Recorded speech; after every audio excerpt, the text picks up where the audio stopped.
નમસ્કાર, આપ જોઈ રહ્યા છો ન્યૂઝ 18 ગુજરાતી. આપની સાથે હું છું પ્રીતિ તિવારી. સમાચારની શરૂઆતમાં વાત કરીએ. અમદાવાદમાં વરસાદી ઝાપટા નોંધાયા. રિવરફ્રન્ટ ઓવર એલિસ બ્રિજ વિસ્તારમાં વરસાદ પડ્યો. કાંકરિયા, પાલડી, પ્રહલાદનગરમાં વરસાદ, મણિનગર, બાપુનગર વિસ્તારમાં પણ વરસાદ નોંધાયો છે. તો અમદાવાદમાં ફરી એકવાર મેઘરાજાની મહેર જોવા મળી. કાંકરિયા, પાલડી, પ્રહલાદનગર આસપાસના વિસ્તારોમાં વરસાદ નોંધાયો. રિવરફ્રન્ટ એલિસ બ્રિજ આસપાસ પણ વરસાદી ઝાપટા પડ્યા હોવાનું સામે આવ્યું. તો અમદાવાદમાં આજે વહેલી સવારથી વરસાદી માહોલ જોવા મળી રહ્યો છે અને વરસાદી ઝાપટાની પણ શરૂઆત થઈ ચૂકી છે. ખાસ કરીને જો વાત કરવામાં આવે, બાપુનગર, મણિનગર વિસ્તારમાં વરસાદ નોંધાયો. તો વરસાદના લાંબા વિરામ બાદ કચ્છમાં આખરે મેઘરાજા એન્ટ્રી કરી છે. વહેલી સવારે પશ્ચિમ કચ્છમાં વરસાદી ઝાપટા પડ્યા. માંડવી શહેરમાં વહેલી સવારે વરસાદી ઝાપટું પડ્યું. વરસાદી ઝાપટા બાદ રસ્તા પર પાણી વહેતા થયા. જિલ્લામાં વહેલી સવારથી વાદળછાયું વાતાવરણ જોવા મળ્યું. તો કચ્છ માંડવીમાં વરસાદી ઝાપટા વિરામ બાદ કચ્છમાં ફરી એકવાર મેઘમહેર થઈ. તો આગામી 7 દિવસ ભારે વરસાદની શક્યતા નહીવત છે. વરસાદને લઈને હવામાન વિભાગની આગાહી. Monsoon trough, low pressure, cyclonic circulation સક્રિય. રાજ્યમાં સામાન્યથી મધ્યમ વરસાદની આગાહી કરવામાં આવી છે. રાજ્યમાં સામાન્ય કરતા 4% ઓછો વરસાદ નોંધાશે. આગામી 7 દિવસ ભારે વરસાદની શક્યતા નથી.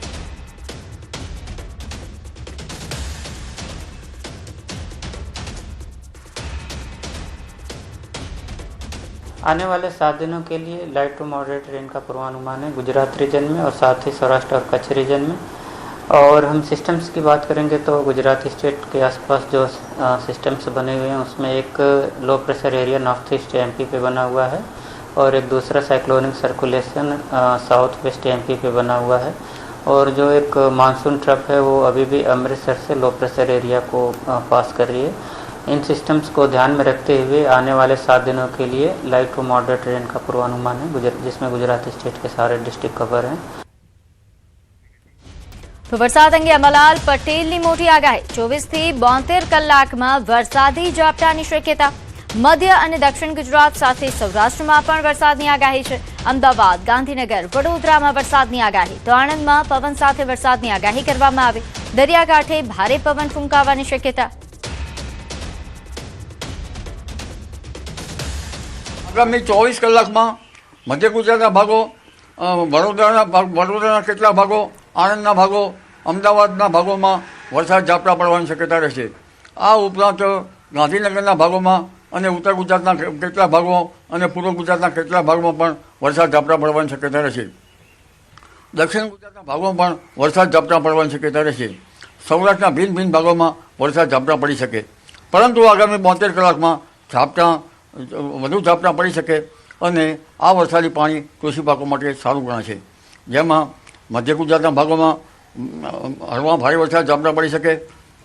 ઉત્તર ગુજરાતના ભાગોમાં, પાટણ સમી હારીના ભાગોમાં, મહેસાણાના ભાગોમાં, બનાસકાંઠાના ભાગોમાં, પાલનપુરના ભાગોમાં અને સાબરકાંઠાના ભાગોમાં, અરવલ્લીના ભાગોમાં, પંચમહાલના ભાગોમાં વરસાદી ઝાપટાનું પ્રમાણ વધી શકે.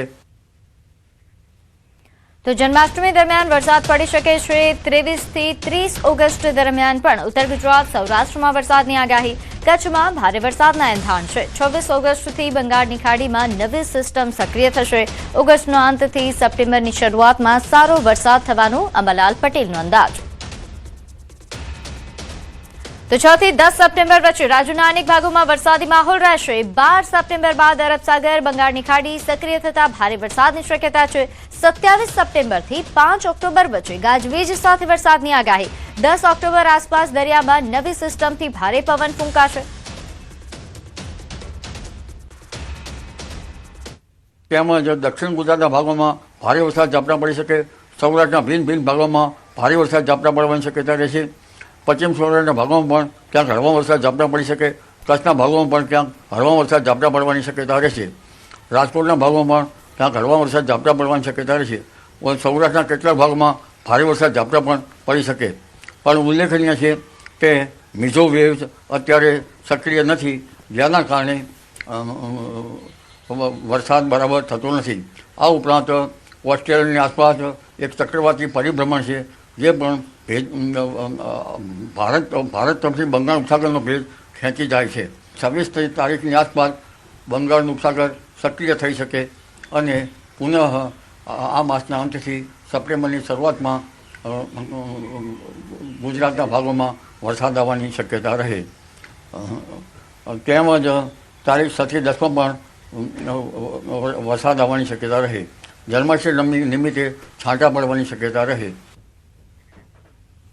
તો મધ્યપ્રદેશના મંડલામાં ભારે વરસાદ વચ્ચે માં નર્મદાનું રૌદ્ર સ્વરૂપ જોવા મળી રહ્યું છે. માહિષ્મતી ઘાટ પર નર્મદાનું પાણી ઝડપથી વધી રહ્યું છે અને ઘાટ સુધી પાણી પહોંચી ગયું છે. જ્યારે પ્રસિદ્ધ સહસ્ત્રધારા ખાતે નર્મદાની હજારો ધારાઓ તેજ પ્રવાહ સાથે વહેતી જોવા મળી. એરિયલ વ્યૂમાં નર્મદાના અદ્ભુત દ્રશ્યો કેમેરામાં કેદ થયા છે. જોકે વધતું જળસ્તર અને તેજ પ્રવાહના કારણે નર્મદાનું આ સુંદર સ્વરૂપ હવે જોખમનો સંકેત પણ આપી રહ્યું છે.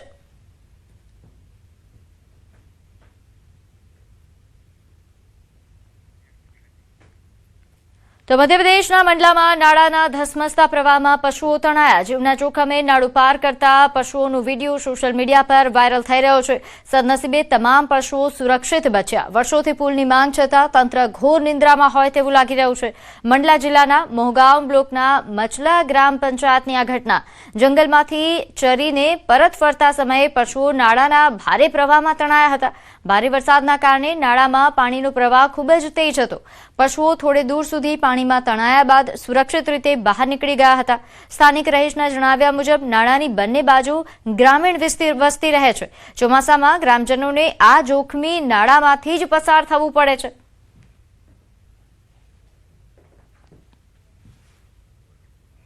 તો જે રીતે દ્રશ્યમાં જોઈ શકાય છે કે આ પશુઓ જીવના જોખમે આ નાળામાંથી પસાર થઈ રહ્યા છે.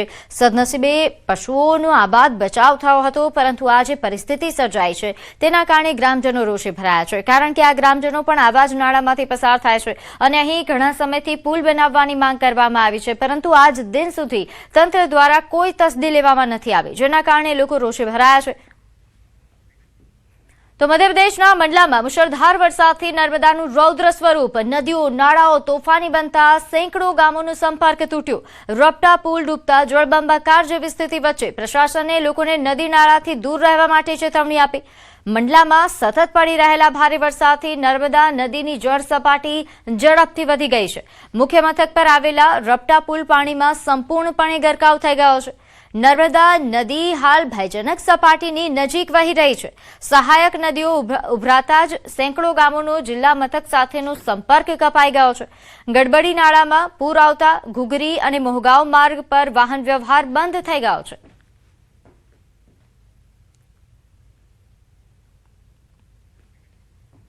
તો ઉત્તર પ્રદેશના બલરામપુરમાં 3 દિવસથી મેઘતાંડવ. નદી નાળા તોફાની બનતા જળબંબાકારની સ્થિતિ વચ્ચે પ્રશાસન હાઈ એલર્ટ પર છે. કન્હર નદીના એનિકેટ પર 4 ફૂટ પાણી વહેતા લોકો માટે ચેતવણી જાહેર કરાઈ. બલરામપુર જિલ્લામાં છેલ્લા 3 દિવસથી મુશળધાર વરસાદ વરસી રહ્યો છે. મોટાભાગની નદીઓ અને નાળાઓમાં પાણીની આવક ઝડપથી વધી રહી છે. કન્હર નદી પર બનેલા એનિકેટ પરથી 3-4 ફૂટ પાણી વહી રહ્યું છે. જિલ્લા વહીવટીતંત્ર અને પોલીસ પ્રશાસન સંપૂર્ણપણે એલર્ટ મોડ પર છે. નદી કિનારે રહેતા લોકોને સાવચેત રહેવા સૂચના આપવામાં આવી. નદી અને પુલિયા નજીક ન જવા માટે તંત્રએ અપીલ કરી છે. પોલીસ અને વહીવટી ટીમ સંવેદનશીલ વિસ્તારોમાં સતત પેટ્રોલિંગ કરી રહી છે. પૂર જેવી સ્થિતિમાં જાનહાનિ રોકવા તમામ વિભાગો સજ્જ છે. જરૂર પડે તાત્કાલિક રાહત અને બચાવ કામગીરી શરૂ કરવામાં આવશે. બીજી તરફ મધ્યપ્રદેશના રીવામાં 24 કલાકથી મેઘતાંડવ. બિહાર અને બીશિયા નદીઓએ તોફાની બનતા શહેર પાણી થયું છે. ઘરોમાં વરસાદી પાણી ઘૂસતા લોકોની હાલત કફોડી બની. તંત્ર દ્વારા યુદ્ધના ધોરણે પાણી નિકાલની કામગીરી શરૂ કરાઈ છે. રીવામાં છેલ્લા 24 કલાકથી મુશળધાર વરસાદ વરસી રહ્યો છે. શહેરના અનેક વોર્ડમાં જળબંબાકારની સ્થિતિ સર્જાઈ. વરસાદનું પાણી લોકોના ઘરની અંદર ઘૂસી ગયું. લોકો ઘર વખરી બચાવવા અને પાણી બહાર કાઢવા મથામણ કરી રહ્યા છે. બિહાર અને બીછિયા બંને નદીઓ હાલ ભયજનક સપાટીએ વહી રહી છે. ઘટનાની જાણ થતાં જ વહીવટી ટીમ ઘટના સ્થળે દોડી આવી. પાણીના નિકાલ માટે ઠેર ઠેર નાળાઓ ખોદીને રસ્તો બનાવવામાં આવી રહ્યો છે. નગર નિગમનો કાફલો સતત પાણી બહાર કાઢવાના પ્રયાસોમાં લાગેલો છે. સતત વરસાદ ચાલુ રહેતા સ્થાનિક રહીશોની ચિંતામાં મોટો વધારો થયો. તો તરફ જબલપુર સહિત આસપાસના જિલ્લાઓમાં થઈ રહેલા ભારે વરસાદના કારણે નર્મદા નદીના જળસ્તરમાં સતત વધારો થઈ રહ્યો છે. જળસ્તરને નિયંત્રિત કરવા માટે બરગી ડેમના વધુ 4 દરવાજા ખોલવામાં આવ્યા. આ સાથે જ ડેમના કુલ 13 દરવાજા ખુલ્લા થયા છે, જેના કારણે નર્મદા નદીના જળસ્તરમાં લગભગ 8 થી 10 ફૂટ સુધીનો વધારો થવાની સંભાવના છે.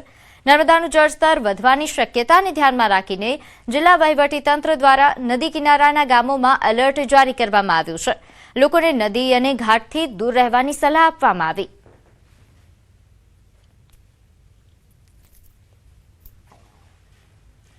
આ તરફ સંગમ નગરી પ્રયાગરાજમાં ગંગા અને યમુના બંને નદીઓ બે કાંઠે વહી રહી છે. વરસાદ અને બંધમાંથી પાણી છોડાતા બંને નદીઓનું જળસ્તર સતત વધી રહ્યું છે, જેના કારણે સંગમ વિસ્તારમાં ચારે તરફ પાણી ફરી વળ્યું. પૂરનું પાણી મોટા હનુમાન મંદિર કોરિડોરની સીડીઓ સુધી પહોંચી ગયું, જ્યારે નાગવાસુકી મંદિર નજીક ગંગા રિવરફ્રન્ટ રોડ પર પણ પાણી આવવા લાગ્યું છે. બંને નદીઓ પ્રતિ કલાક 2 સેન્ટીમીટરની ઝડપે વધી રહી છે. અને જો આ જ ગતિ રહી તો આગામી 1-2 દિવસમાં મોટા હનુમાન મંદિરના ગર્ભગૃહમાં પણ પૂરનું પાણી પ્રવેશી શકે છે. સંભવિત પૂરનો ખતરો જોતા સિંચાઈ વિભાગના કંટ્રોલ રૂમમાંથી 24 કલાક નજર રાખવામાં આવી રહી છે અને જિલ્લા પ્રશાસને પણ એલર્ટ જાહેર કર્યું છે. રહેણાંક વિસ્તારોમાં પાણી પ્રવેશવાની સ્થિતિ સર્જાશે તો લોકોને રાહત શિબિરો અને સુરક્ષિત સ્થળોએ ખસેડવામાં આવશે.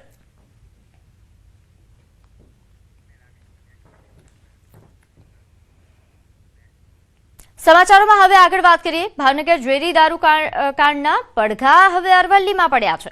મોડાસામાં કોંગ્રેસનું વિરોધ પ્રદર્શન. મહાલક્ષ્મી ટાઉન હોલ ખાતે ધરણા પ્રદર્શન કરવામાં આવ્યું. પોસ્ટરો સાથે કોંગ્રેસે વિરોધ નોંધાવ્યો. દારૂબંધી કાયદાનો ચુસ્ત અમલ થાય તેવી કોંગ્રેસના કાર્યકર્તાઓએ માંગ કરી.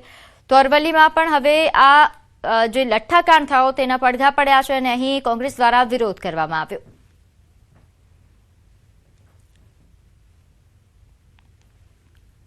કોંગ્રેસની માગણી છે કે સરકાર આ બાબતને કડક કાયદો બનાવવો જોઈએ. જે પ્રમાણે આજે ગુજરાતમાં દારૂબંધી હોય અને છતાંય રેલમછેલ થતી હોય, જ્યાં જુઓ ત્યાં મળતો હોય, કઈ જગ્યાએ નથી મળતો તમે કહો ત્યાં અમે સબૂત આપી દઈએ. એટલે સરકારની સ્પષ્ટપણે નિષ્ફળતા છે અને હપ્તાખોરીની સિસ્ટમ જે ચાલુ છે એના કારણે આવા નિર્દોષ લોકોનો ભોગ બને છે.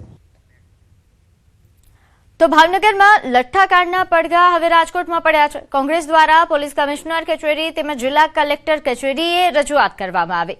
રાજકોટ શહેર કોંગ્રેસ પ્રમુખે કહ્યું કે અમે રાજકોટમાં ચાલતા દારૂના અડ્ડાનું લિસ્ટ પહેલા પોલીસને આપીશું. જો પોલીસ કાર્યવાહી નહીં કરે તો અમે જનતાને અને મીડિયાને સાથે રાખીને જગ્યાએ જનતા રેડ કરીશું. લઠ્ઠાકાંડમાં જેમના જીવ ગયા છે તેમને સહાય આપવી જોઈએ તેવી માંગ કોંગ્રેસ દ્વારા કરવામાં આવી. જે દર્દીઓ હોસ્પિટલમાં છે તેમનો સહાયનો ખર્ચ સરકારે ઉપાડવો જોઈએ. જે લોકો આ કાંડમાં સંડોવાયેલા છે તેની સામે પણ કડક કાર્યવાહી થવી જોઈએ. રાજકોટમાં દારૂ અને જુગારના અડ્ડા બેફામ ચાલતા હોવાનો પણ આક્ષેપ કોંગ્રેસ દ્વારા કરવામાં આવ્યો. જે લોકોના જીવ ગયા છે એને કોઈ પણ જગ્યાએ રાજ્ય સરકાર દ્વારા સહાય દેવી જોઈએ. જે લોકો હોસ્પિટલાઇઝેશન છે એનો પણ ખર્ચ સરકારે ઉપાડવો જોઈએ. જે અધિકારીઓ છે એની ઉપર કડક કાર્યવાહી કરવી જોઈએ.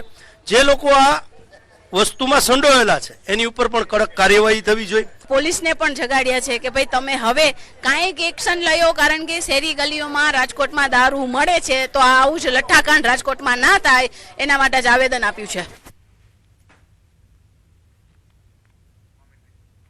તો રાજકોટમાં કોંગ્રેસે આ રીતે વિરોધ નોંધાવ્યો. પોસ્ટર્સ સાથે તેમણે વિરોધ નોંધાવ્યો છે. આવેદનપત્ર પણ આપ્યું છે. તેમનું કહેવું છે કે રાજકોટમાં ચાલતા દારૂ અડ્ડાનું લિસ્ટ પોલીસને આપીશું. જો પોલીસ કોઈ કાર્યવાહી નહીં કરે તો જનતા રેડ કરીશું. તો અરવલ્લી, મહેસાણા, પાટણ અને રાજકોટ આ અલગ અલગ દ્રશ્યો આપ જોઈ રહ્યા છો. આ તમામ સ્થળો પર કોંગ્રેસ દ્વારા ઉગ્ર વિરોધ કરવામાં આવ્યો. નોંધે છે કે જે રીતે ભાવનગરમાં લઠ્ઠાકાંડ સર્જાયો તેવી ઘટના ફરીથી ન બને તેના માટે યોગ્ય કાર્યવાહી કરવા માટે કોંગ્રેસ દ્વારા માંગ કરવામાં આવી રહી છે. બેનર અને સૂત્રોચ્ચાર સાથે કોંગ્રેસના કાર્યકર્તાઓ, નેતાઓ રસ્તા પર ઉતર્યા હતા અને તેમણે વિરોધ નોંધાવ્યો હતો. ભાવનગરમાં જે દારૂકાંડ સર્જાયો તે બાદ કોંગ્રેસે ભારે વિરોધ નોંધાવ્યો છે. અરવલ્લી, પાટણ અને મહેસાણામાં કોંગ્રેસના કાર્યકરોએ વિરોધ નોંધાવ્યો. દારૂબંધી મામલે સરકારની નિષ્ફળતાનો મુદ્દો બનાવીને વિરોધ કર્યો.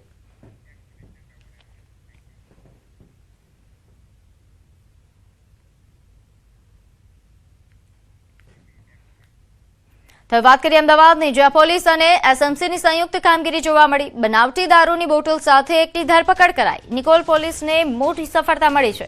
2 આરોપીઓ ભેગા મળી ભેળસેળયુક્ત દારૂ વેચતા હોવાની શંકા ગઈ અને સસ્તી બ્રાન્ડનો દારૂ મોંઘી બ્રાન્ડના નામે વેચતા હોવાની શંકાના આધારે કાર્યવાહી કરવામાં આવી. પોલીસે સમગ્ર મામલે વધુ તપાસ શરૂ કરી છે. સુનિલ માખીજા અને દિનેશ વિરુદ્ધ ફરિયાદ નોંધાઈ છે. કુબેરનગરમાંથી પણ શંકાસ્પદ પ્રવાહી ભરેલી બોટલો મળી આવી હતી. તો અમદાવાદમાં પણ નકલી દારૂ વેચાતું હોય તે પ્રકારના સમાચાર. જો કે અહીં યોગ્ય કાર્યવાહી કરી છે પોલીસે અને નિકોલ પોલીસને મોટી સફળતા મળી. એક શખ્સની અટકાયત કરવામાં આવી છે અને લોકોની શોધખોળ હજુ પણ કરવામાં આવી રહી છે.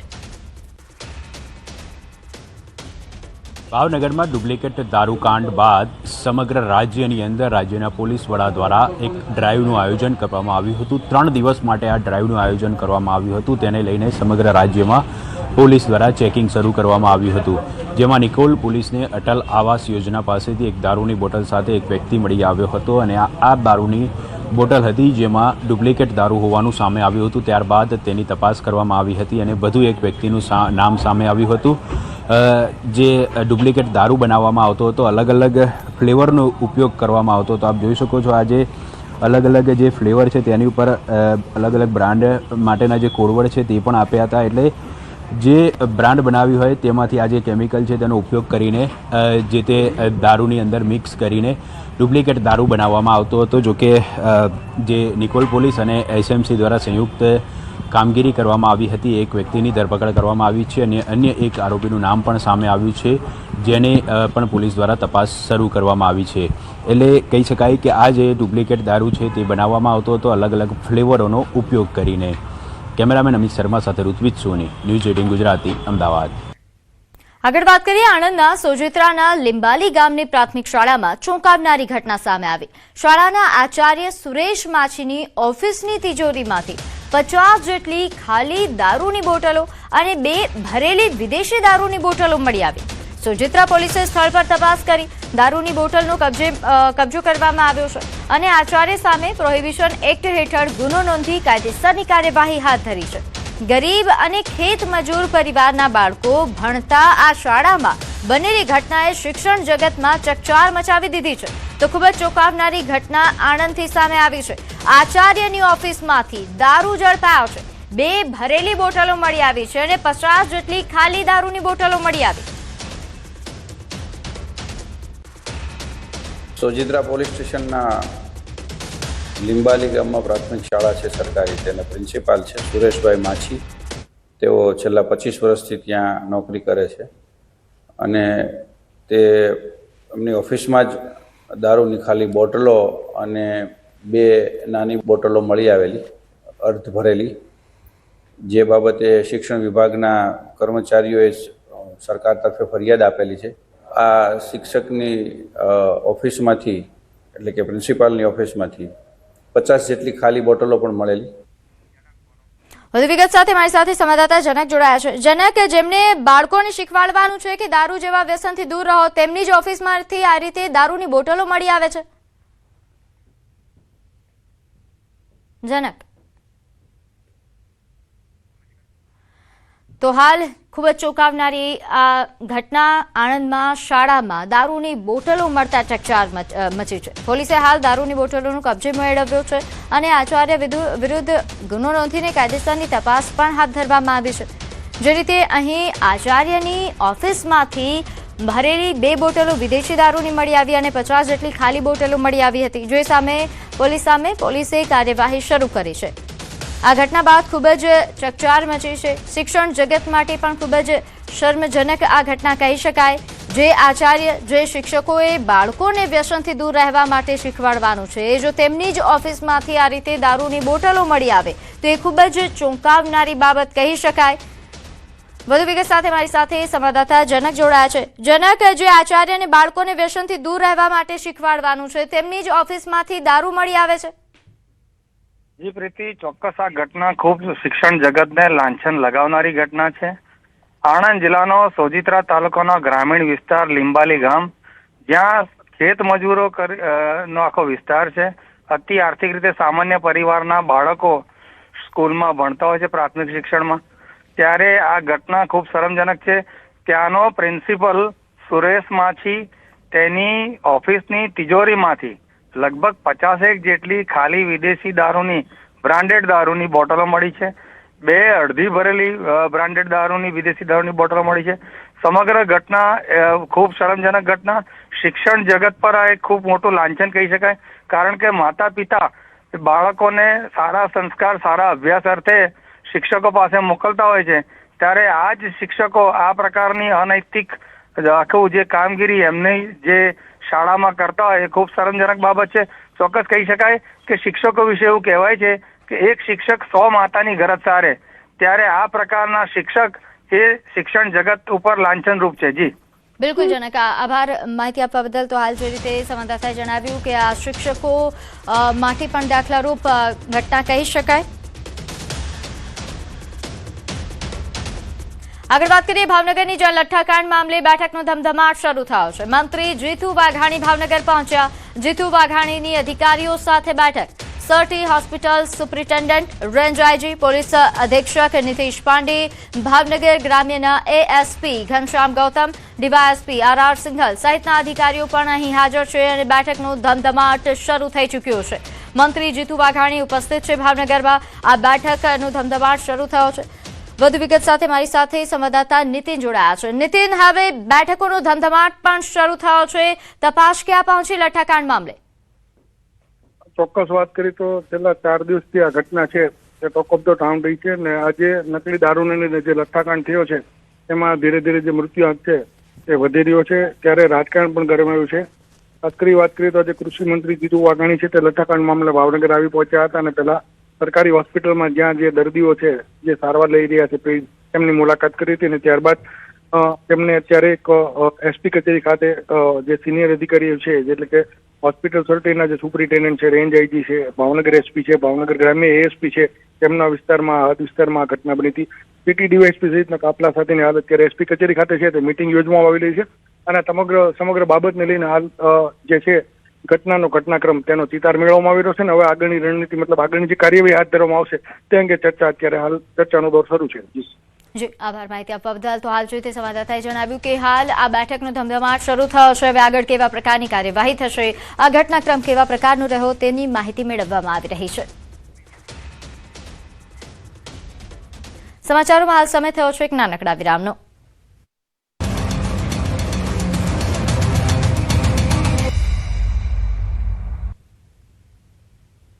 વિરામ બાદ આપનું સ્વાગત છે. આગળ વાત કરીએ અમદાવાદની, જ્યાં સરકારની યોજનાઓને લઈને શાળાઓની ઉદાસીનતા સામે આવી. નમો લક્ષ્મી, નમો સરસ્વતી સ્કોલરશીપ યોજનાને લઈને ડીઓની સૂચના. દીકરીઓના સ્કોલરશીપનો લાભ મળે તે માટે સૂચના આપવામાં આવી. શાળાઓ વાલીઓની ઢીલાસના કારણે કામગીરી બાકી હોવાનું જાણવા મળી રહ્યું છે. ડોક્યુમેન્ટ જમા ન કરતા કામગીરી બાકી રહી છે. શહેરમાં 33% શાળાઓની કામગીરી બાકી છે. સ્કોલરશીપના મળતા તમામ લાભોની કામગીરી ઝડપથી કરવા માટે આદેશ કરવામાં આવ્યો. જરૂર પડે તો રવિવારે શાળા ચાલુ રાખીને આ કામગીરી કરવા માટે આદેશ અપાયો છે. દરેક વિદ્યાર્થીને લાભ મળે તે અગત્યનું હોય છે અને તેના માટે વાલીની પણ એટલી જવાબદારી છે કે આધાર કાર્ડ હોય કે આવકનો દાખલો જે શાળા દ્વારા મંગાવે તે સમયસર આપવો. જો સમયસર ના આપે તો તેની જવાબદારી ત્યાં નક્કી થાય છે. એટલે અમે શાળાઓને સૂચના આપી છે કે વાલીઓનો સહકાર લઈ સમય મર્યાદામાં આવતીકાલે શાળાના સમય બાદ જેમ કે સવારની શાળા હોય તો બપોર પછી કામ પૂર્ણ કરવું અથવા રવિવારે શાળા ચાલુ રાખીને પણ આ કાર્યવાહી પૂર્ણ કરવાની રહેશે. વાલીઓને શાળા કક્ષાએ ના આવે તો ઘરની મુલાકાત લઈને પણ દીકરીઓના લાભની વાત હોય ત્યારે આપણે સામે જ ચાલીને એમને મદદરૂપ થઈએ અને આ તો પ્રોએક્ટિવ બની પહેલાં ડોક્યુમેન્ટ્સ જે છે ગયા વર્ષથી જ્યારે આ યોજના છેલ્લા 2 વર્ષથી ચાલતી હોય તો એમને ખ્યાલ હોવો જોઈએ કે ડોક્યુમેન્ટ્સ કયા જોઈએ છે, આવકનો દાખલો વગેરે. તો વાલીઓએ સમયસર આવકનો દાખલો પણ આપવો પડે અને આધાર કાર્ડ પણ આપવું પડે તો એનો લાભ મળી શકે. તો આગળ વાત કરીએ રાજકોટ સિવિલ હોસ્પિટલમાં તબીબો વચ્ચે થયેલી બબાલનો મામલો હવે ઉચ્ચ કક્ષાએ પહોંચ્યો છે. પરિવારજનો અને સિવિલ ઓથોરિટી વચ્ચે બેઠક બાદ સમગ્ર ઘટનાનો રિપોર્ટ ગાંધીનગર વડી કચેરીને સોંપવામાં આવ્યો. ડોક્ટર અશ્વિન રામાણીને લેખિતમાં ફરજ પર હાજર ન રહેવા સૂચના આપવામાં આવી છે. અને જ્યાં સુધી કાર્યવાહી અંગે નિર્ણય ન આવે ત્યાં સુધી તેઓ ફરજ પર નહીં રહી શકે. હોસ્પિટલના સત્તાધીશોના જણાવ્યા મુજબ ડોક્ટર રામાણી વિરુદ્ધ અગાઉ પણ અનેક ફરિયાદો મળી ચૂકી છે. સમગ્ર મામલે આજે સાંજ અથવા તો આવતીકાલ સવાર સુધીમાં નિર્ણય આવે તેવી શક્યતા છે, જેમાં બદલીથી લઈને સસ્પેન્શન સુધીના પગલાં લેવાઈ શકે છે.